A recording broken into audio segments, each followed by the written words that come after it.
Greetings, and welcome to your Monday edition of Dapper's Playhouse.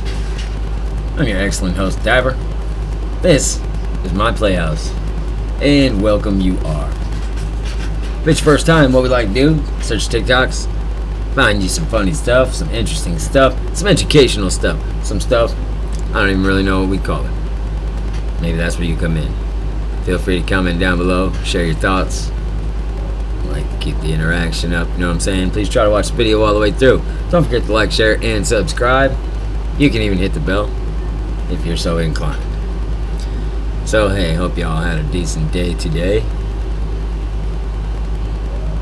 Mine was okay. Got about 5 minutes of rain. I guess that's something. Other than that, usual bullshit. And away we go. Seeing all this talk about like tattoo regrets and missing their clean skin really makes me realize there's two different types of tattooed people in this world. Yeah, those who really wanted them and those who really didn't want them. One, usually they have fine lines, the sticker sleeves, did it on a whim because it was trendy. And then the other type of person who's been dreaming of being tattooed head to toe since they were, 10 years old. Because when I look in the mirror and I see blank space, all I can think is, I wish I had a tattoo appointment to fill that. That's all I think. Yeah, it's a tough one. Does anyone else have one specific food item they can eat all day, every day? Mine just happens to be fucking egg rolls. All fucking day, every fucking day, a fucking egg roll. I fucking love the way they egg. I love the fucking way they roll. You know what the fuck I'm talking about? Fucking love egg rolls. Oh my fucking I can eat 50 of them in one sitting. I didn't even fucking know eggs can roll. I didn't even know fucking eggs could roll. Hey, oh, wait. Who's the boss? Apparently, Jackie's the boss. Oh, you should have kids. It's so rewarding. Is it? Is it more rewarding than me being able to sleep in until 10 o'clock this morning? Or what about me being able to enjoy this entire week off of work without having to entertain something or someone or watch any stupid fucking tricks? Nobody likes a fucking bragger.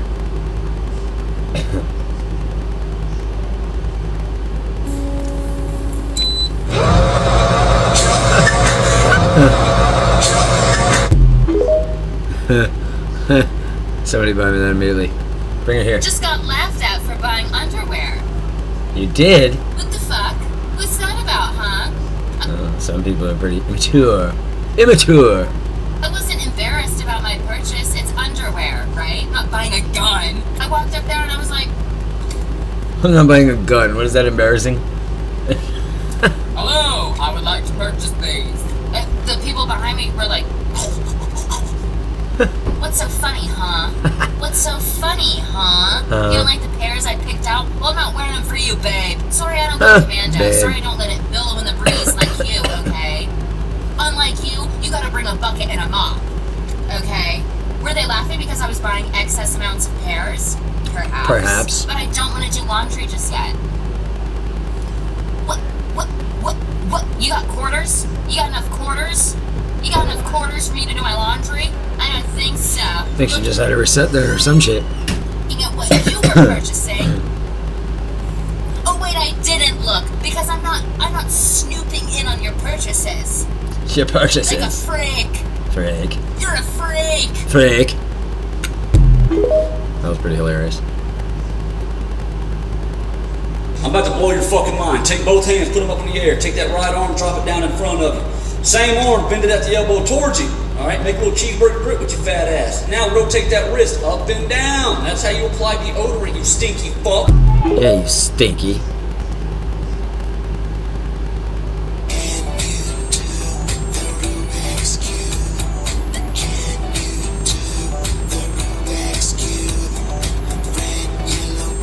Hated them motherfuckers.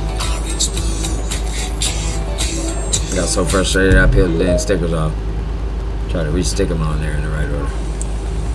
Should I make a bunch of videos? No. Oh. Maybe. I messed up one of those, so like if you put your finger over its mouth. Oh, definitely don't want one of those. Good lord. Fruit pie, the magician Yeah. here at the Franklin School. Want to Who remembers the pudding pies? Yeah, those were real proper.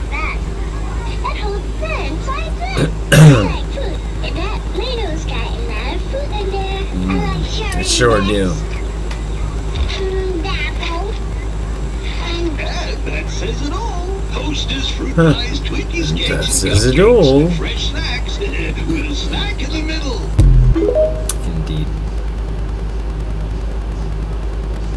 My family sometimes calls me a 300-pound tuna, and that's simply because me and my brother got in an argument once and were screaming at each other across the house, and he dead ass with all his heart was like, well, you're a 300-pound tuna. And I guess the rest of my family heard it and it stuck, so they call me that. Imagine being called a 300-pound tuna. That's just not right. Yeah, how wacky would that be? Now shut up, you 300-pound tuna. Don't ever in your life think that we out here beefing. Cause I don't give a fuck about what you doing. I hear that. I don't give a fuck about what you doing. Blessings on your journey. But I don't give a fuck about what you doing. I hear that. Blessings on your journey.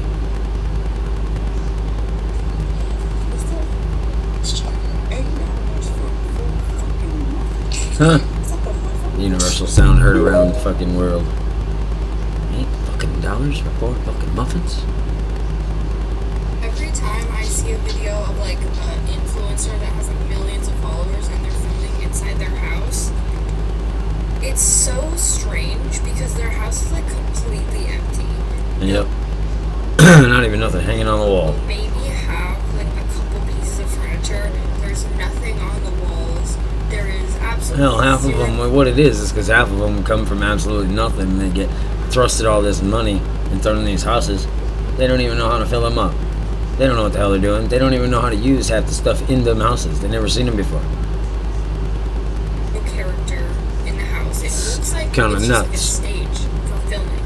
Brooke Monk's video came on my page. I was like, why does your house have no decorations? Her entire Looks like a page damn is mental like institution or like a hospital. home. Yes, that's what I And just it's was gonna a say. pattern with, like, so many influencers. All of their houses are just plain white, gray Yep. walls. White same, ass, like, plain, gray everything. floors. If I was rich and was making that amount of money, Hire a damn my interior house would decorator. be beautiful and adorable and a reflection of me. There's just nothing in their house. I feel like that's what their heads are like. There's just nothing.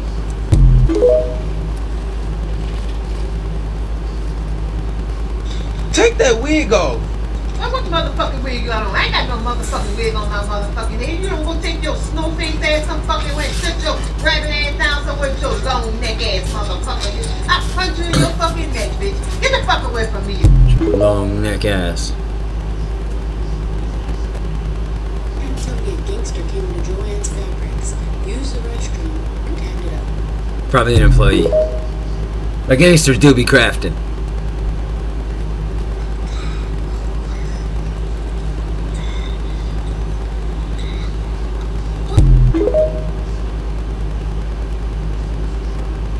Hey man, you know what it's like. Types of people when it comes to tattoos. The Now it's first 4 is different the person types. who doesn't ever want a tattoo. It's not on their mind. It's not on their agenda. They go their whole life without getting one. The second is the person Oh, who so that's not a gets tattoo one person. tattoo. It scratches the itch. They're good. They're done. They don't want anymore. And I found Also that not a this tattoo person person. oftentimes, like in my experience, they regret the tattoo because they got it when they were young and they feel like it doesn't represent them anymore. The third one is the person who's curious about tattoos. They're thinking about it a lot. They might be kind of hesitant, and so they tiptoe their way and they get one tattoo, and then it fucking happens. They're addicted. They're on this train and they're like, I want more tattoos. I want to keep going. And the best thing about being on this train, you can't get off, and it's like the most fun train ride ever. And the last one is the person who, since they were really young, knew that they wanted to get tattoos, and since they could get tattoos, they've been consistently getting them, and they're always thinking about, this is the next tattoo that I want, this is the next spot on my body that I want to fill, or I have this gap, etc., etc. Let me know if I'm missing any,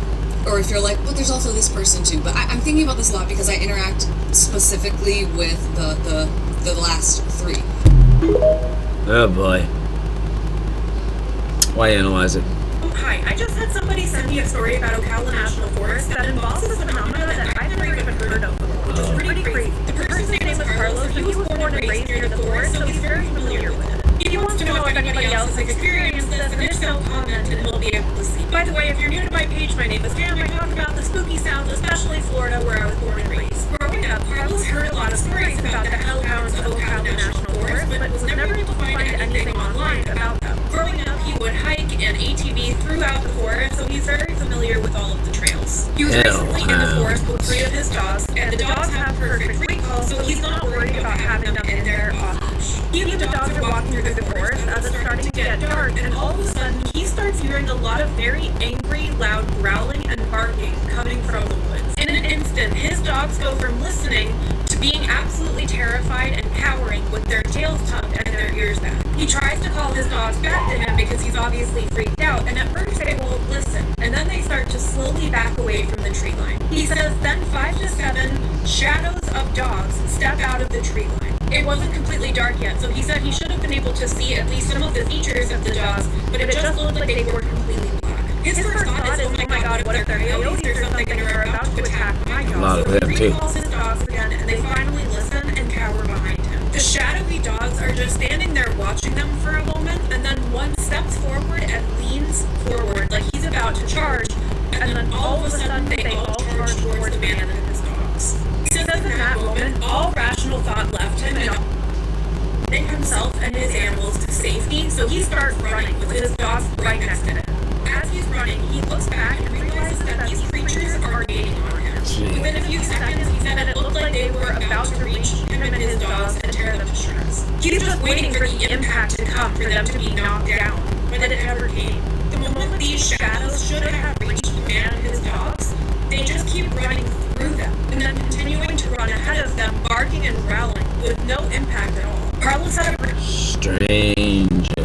Till one of the shadows turned around and made what he believed would have been eye contact with him. He said the whole time these shadows were barking and growling and making noises, and his dogs were also reacting, so it wasn't just in his head. I also had another person send me a story about their experience in Ocala National Forest and how they were with their dogs and experienced something weird. A woman who goes by Suburban Florida Outdoors on this app was hunting in Ocala National Forest in November 2022 with a group, and some of them had hunting dogs. She said the best group consisted of a bunch of pit bull Rhodesian Ridgeback crosses, and they were tracking a hog about a half mile away from base camp. She is sitting at the base camp, and all of a sudden they hear a very weird scream coming from the woods. She said it sounded like a cross between a scream and a growl, and it did not sound human, but it didn't sound like any animal she recognized either. The dogs suddenly make a mad dash back to the camp with their tails tucked and their ears flat. He jumped into the bed of the pickup truck and cowered as close as they could get to the cab and will not leave. They refused to leave the truck for a while, and once they did, they refused to leave base camp, and their handler would go to the edge of the woods trying to get them to go back in the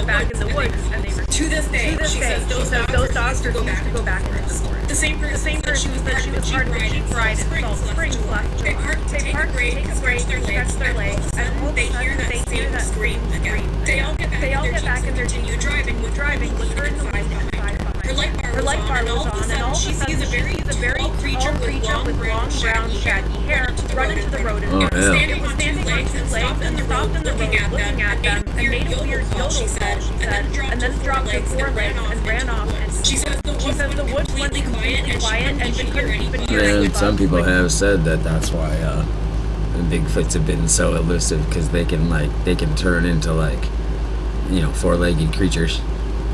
They can just drop down and become wolves or deer or what have you. What say you? Comment down below. Any believers? Anybody from that forest area?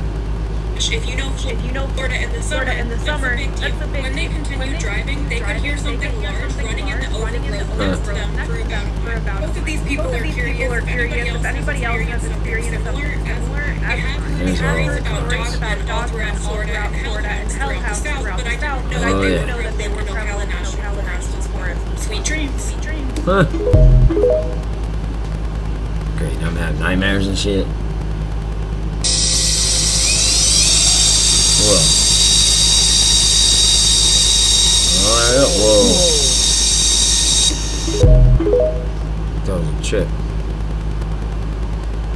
One time I was getting tattooed, me and the artist were talking about how some people feel better with tattoo pain because they have a lot of trauma in their life, so they may be better at disassociating. I was like, oh boy. I sleep during my own tattoos, and he was like, wow. You're like, really? Huh. Yeah. Anybody else out there ever fallen asleep during a tattoo? I have. I've taken phone calls, fallen asleep. Yep, all the above. Comment down below, let me know. That's why I look at Wes. Yep.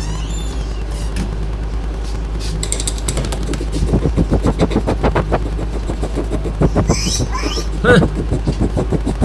I guess we failed the smell check. Or you failed the smell check. I think it was you. Holy hell. Look at all this shit. I've got from different stores. You did not. Yeah, you bought them.